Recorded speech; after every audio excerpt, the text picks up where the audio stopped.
ഇന്ന് വളരെ സിമ്പിളായിട്ട് ചെയ്തെടുക്കാൻ പറ്റിയ ഒരു സ്നാക്കിൻ്റെ റെസിപ്പി കണ്ടു നോക്കാം. അതിനുവേണ്ടി ഇതാ ഒരു പാൻ ചൂടായതിലേക്ക് 1 ടീസ്പൂൺ നെയ്യ് ഒഴിച്ചു കൊടുക്കുന്നുണ്ട്.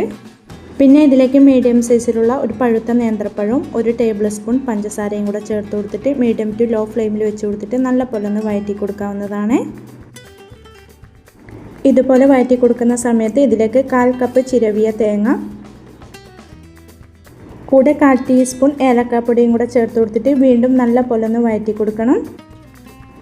അങ്ങനെ ഇതിപ്പം നല്ലപോലെ വഴറ്റിയെടുത്തിട്ടുണ്ട്. ഇനി നമുക്ക് ഫ്ലെയിം അങ്ങ് ഓഫാക്കി കൊടുക്കാം.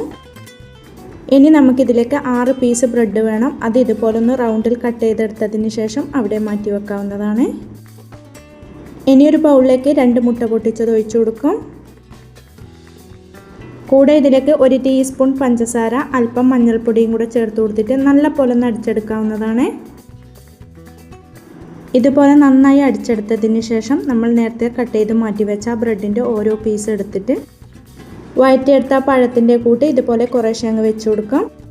ഇതുപോലെ വെച്ച് കൊടുത്തതിന് ശേഷം 1 പീസ് ബ്രെഡും കൂടെ വെച്ച് കൊടുത്തിട്ട് നല്ലപോലെ ഒന്ന് പ്രസ് ചെയ്ത് കൊടുക്കാം. ഇനി അടിച്ച് മാറ്റി വെച്ച മുട്ടയുടെ മിക്സിലേക്ക് ഇതുപോലെ 2 സൈഡും നന്നായിട്ടൊന്ന് ഡിപ്പ് ചെയ്തെടുക്കണം.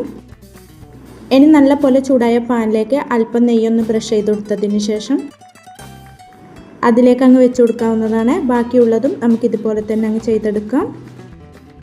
ഫ്ലെയിം നല്ലപോലെ കുറച്ച് വെച്ച് കൊടുക്കണം. ബ്രെഡ് ആയതുകൊണ്ട് പെട്ടെന്ന് കരിഞ്ഞു പോകും.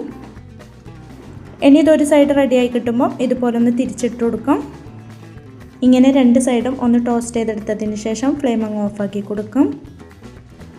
അങ്ങനെ നല്ല ടേസ്റ്റി ആയതും അതുപോലെ തന്നെ വളരെ സിമ്പിളായിട്ട് ചെയ്തെടുക്കാൻ പറ്റിയ ഒരു സ്നാക്ക് ഇവിടെ റെഡിയായി കിട്ടിയിട്ടുണ്ട്. എല്ലാവരും ഇതുപോലെ ഒന്ന് ട്രൈ ചെയ്ത് നോക്കാനും ലൈക്ക് ചെയ്യാനും കമൻറ്റ് ചെയ്യാനും സബ്സ്ക്രൈബ് ചെയ്ത് സപ്പോർട്ട് ചെയ്യാനും മറക്കല്ലേ. Thank you for watching.